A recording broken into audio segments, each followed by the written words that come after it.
Hello and welcome to our Petit Pods. These are little bite-sized pieces of information for you to take away with you, listen wherever you want. They're going to be short, probably going to be to the point, and we hope you enjoy them.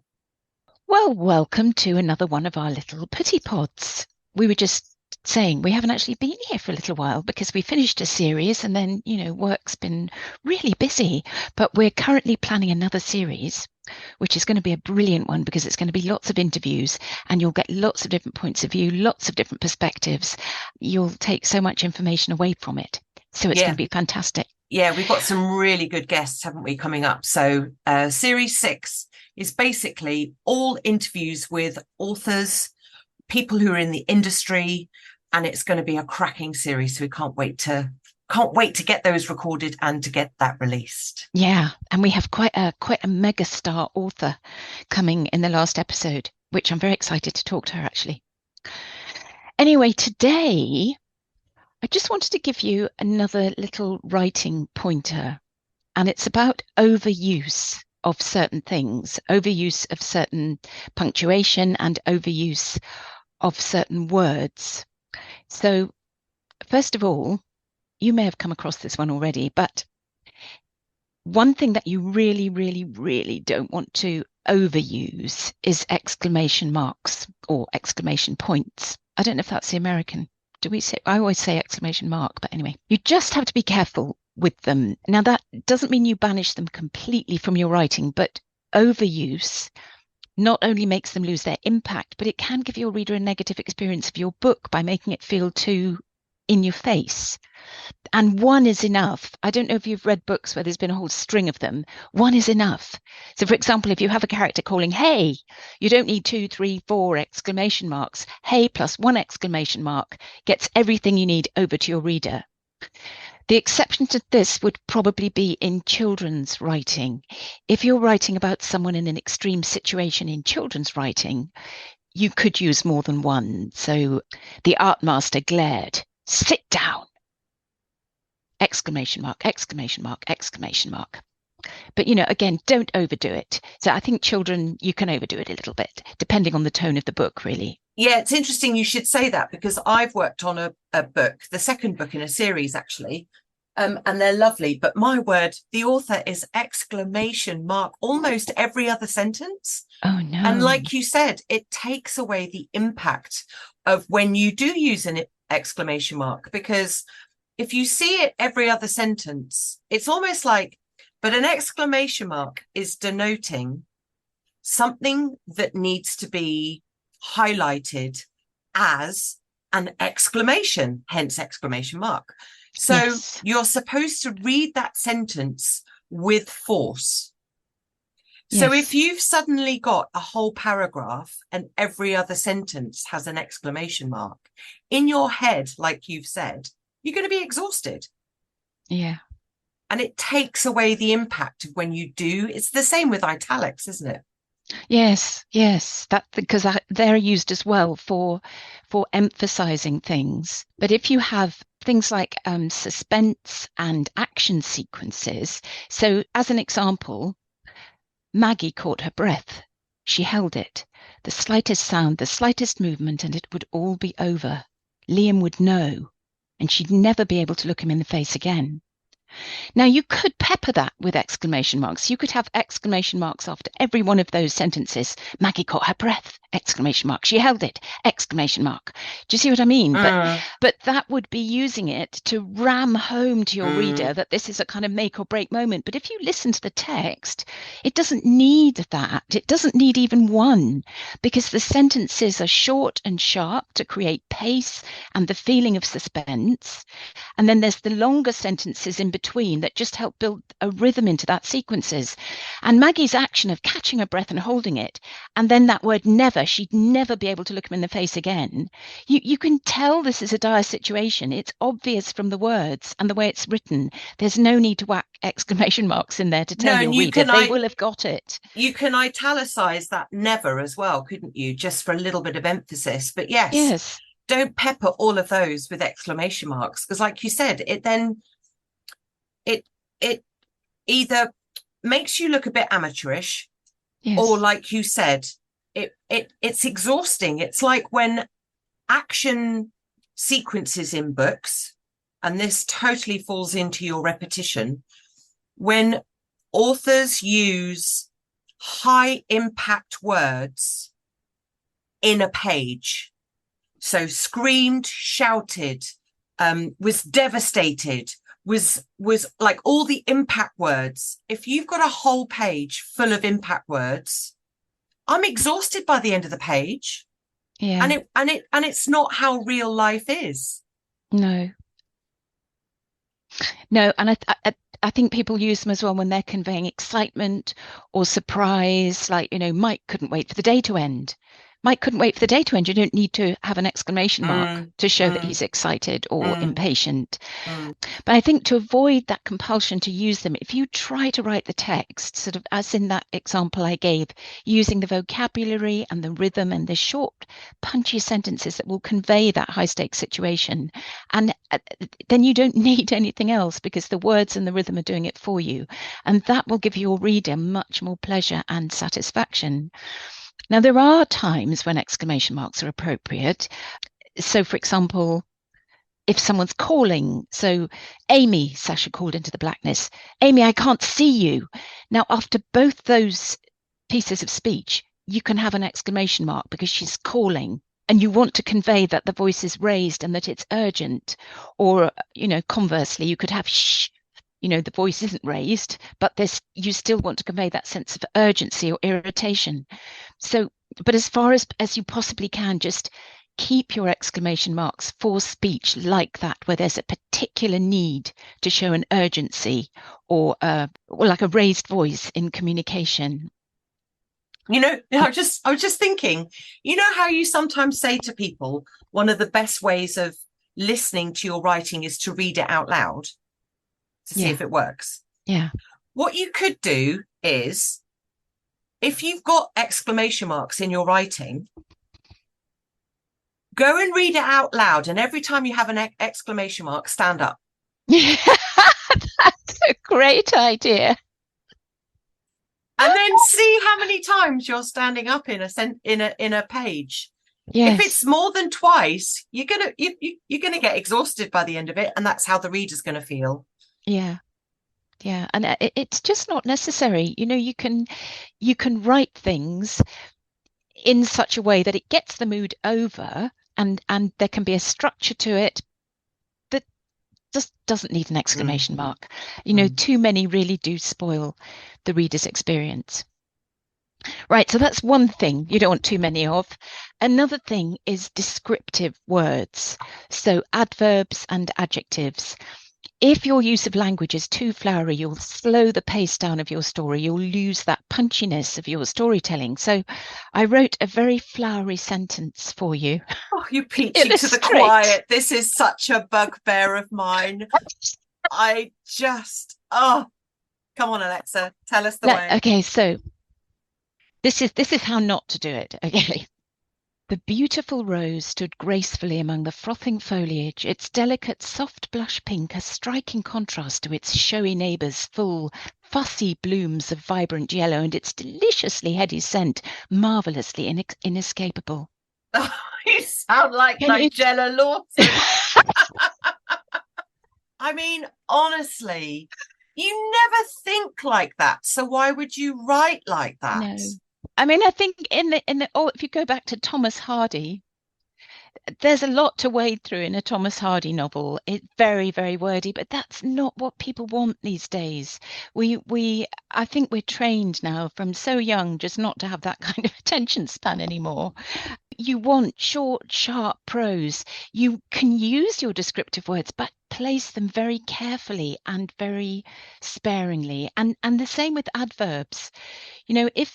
If I say he laughed, he laughed. I don't need to say, if in the context of this person laughing, they're in a happy mood, something good is going on, I don't then need to say he laughed happily. Or loudly. People will, or loudly, yes, yeah. or cheerfully, or yeah. People will know from what's going on in the scene, they'll know how he's laughing.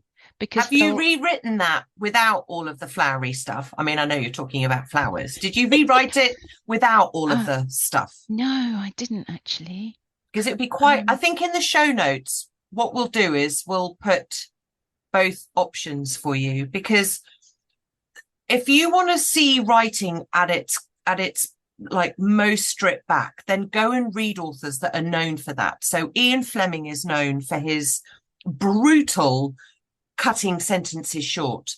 The early Lee Child books, the early ones, not the later ones, because his brother's taken over and I don't think they're as good, but the early ones are the same.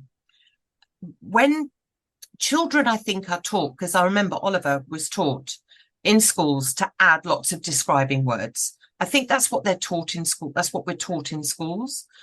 But as you develop, as you grow older, as you're learning your writing style, like you said, having too many adjectives, oh my God, it almost, again, it exhausts the reader. I certainly get exhausted by overly descriptive words. and When it actually, holds up it holds up the story if you're spending so long creating this incredibly overdone picture, and it's not necessary. unless it is integral to the story for some reason, you need to explain perhaps about a box and how it looks. Unless that is going to come into play sometime later on, you don't need that description. You just don't need it. So I totally agree. I totally agree. So sparing, very sparing with your exclamation marks, and pretty sparing with your descriptive words as well. There's also ways you can, if you feel that you're beginning to use, say, adverbs too much, you can rewrite your sentences in a different way so that you're getting the same thing over, but you're not using an adverb. So if you had, for example, I don't know, she said shakily. That could be, I don't know, she said. Her voice was shaky. Again, Much better. it's just a Much way better. to, Yeah. yeah, it Yeah. just a way to break it up and give it a rhythm and yeah, I mean, there is a rule that I've read that you shouldn't ever use adverbs, but I don't think you should never use adverbs. There are Just remind places us just. again. Just Oh, remind us again. An adverb. oh, that adverb, that's like the word ending in ly, so it describes the way you do something loudly, happily, gracefully. Mm. Um, so that I think I was taught in school, it describes a doing word. Right. And for some reason, doing word always bothers me. But anyway, that's the Mm. doing word is the verb. Mm-hmm. But yes, there is this rule that I've read in various different places. I don't use adverbs at all. But I think it's not good to say don't ever do anything, because people can make their own stylistic choices, and the more experienced you get as a writer, the more stylistic choices of your own you're going to make. But I do think it's really important not to overdo something. In fact, it covers everything really. If you use one word too much, if you use a sentence construction too much, it becomes irritating for the reader. Well, I mean, I've spoken about this before, but there's the author that uses mumbled. Yes. Like, I'm not kidding you, 4 times on a double page, mumbled. Yeah.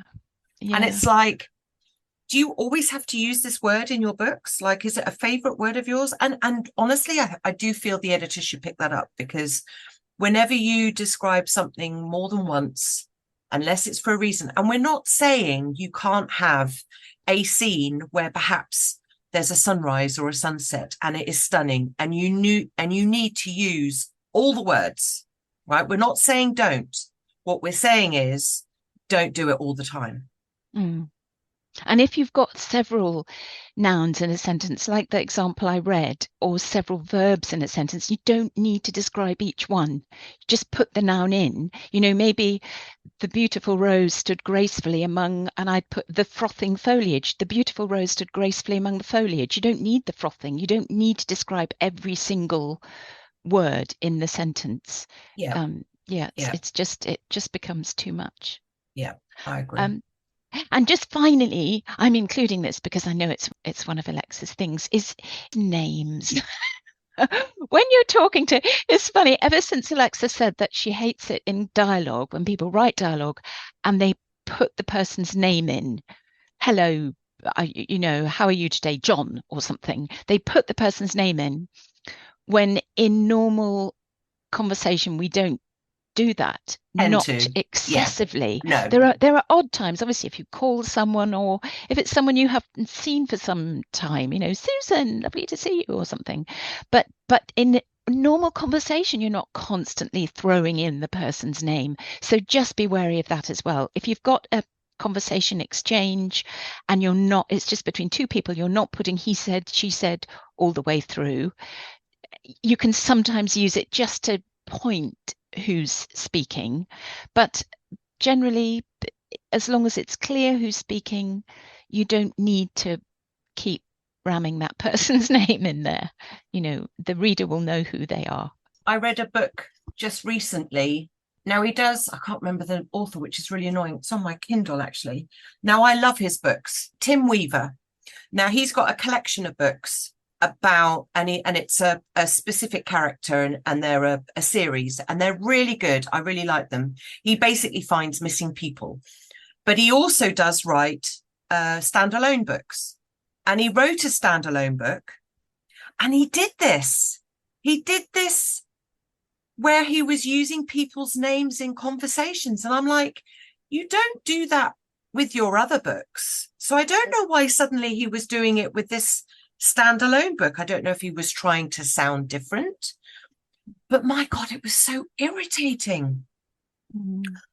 And I just tried to, when I was reading it, I was just trying not to read the person's name because I just get so irritated. But do be aware. It also, if you've got a good editor, they might well pick it up, or they should do, in my opinion, pick it up and just say, did you mean to do this? I think it's better if you don't. I know you would, Alexa. You would specifically ask, I would imagine, if someone was doing it, because they might not know. But I really agree. And I think I'm going to add another one, which I've already just talked about, which is italicizing. Be careful when you italicize words, because again, you're putting emphasis on the word. And if you've got 2 pages, say you're reading a double page, and every paragraph there's an emphasized word, if you imagine in your head, I mean, I hear a voice when I read. By the end of those 2 pages, if you've got loads of italics, you're exhausted. Mm. I don't know about you, but I would be tired by the time I finished reading the book. And again, if you read it back to yourself and do the standing up thing every time you come to an italic, you think that's not how we talk. We don't. You see, now I'm conscious of everything I'm emphasizing. We don't emphasize, but we don't emphasize, words generally. We don't. Mm-hmm. No. We just kind of prattle away and our words flow out. And I think it's definitely less is more. So if you were to only use italics sparingly, or exclamation marks sparingly, or the person's name in conversation sparingly, we, the reader, would take more notice. Yes. But if you're trying for us to take notice by doing the opposite, it's going to have the opposite effect. It's weird, isn't it? And again, all those things, as Alexa says, your editor should pick them up. That's what they're there to do. They're to smooth it out. They're to check there's no repetition, all those things. But when you are self-editing your book before you send it to an editor, look out for those things. Pay real attention, because I mean, just on a monetary level, the less the editor has to do, the less time they've got to spend, and so the cheaper the job is going to be for you. Exactly. But so there's a lot that you can eradicate yourself if you go through your drafts really carefully before submitting. But your editor should be like your safety net. What you haven't picked up, they will be able to sort out for you. This is a bit of a longer Petit pod than normal, but everything you write should be moving the story forward. So if you're getting into big, long, flowery description about this rose bush that isn't moving the story forward, when you're looking at your edits and you're, going through your first draft, second draft, cut it out. If it's not moving the story forward, cut it out. It's not necessary unless it's important to the story. Who is that? Or there's an author who said, "Kill all your darlings." I think is that Stephen? Was that Stephen King? Oh, it might have been Stephen King. Yeah. Was it? Got to be ruthless when you do your edit. And, if there's passages you really like, you can always copy them and paste them and save them in another document. But for the benefit of your whole book, you have to kill off the bits that just don't add to it and take away from it, in fact. Right. So the phrase, "in writing, you must kill all your darlings," has been attributed to writer and Nobel Peace Laureate William Faulkner. Oh, okay. So there you go. We were completely wrong, but there you go. Well, thank you very much for listening, and I hope that's been a helpful overview of how to pare your writing down. So just think, as you're using exclamation marks, descriptive words, just think, be careful. Exclamation point. And careful in italics. Don't listen to us, viewers. We don't know what we're talking about. And yes, next time we're going to be talking about, I don't know. You'll have to find out. Bye-bye. Bye-bye.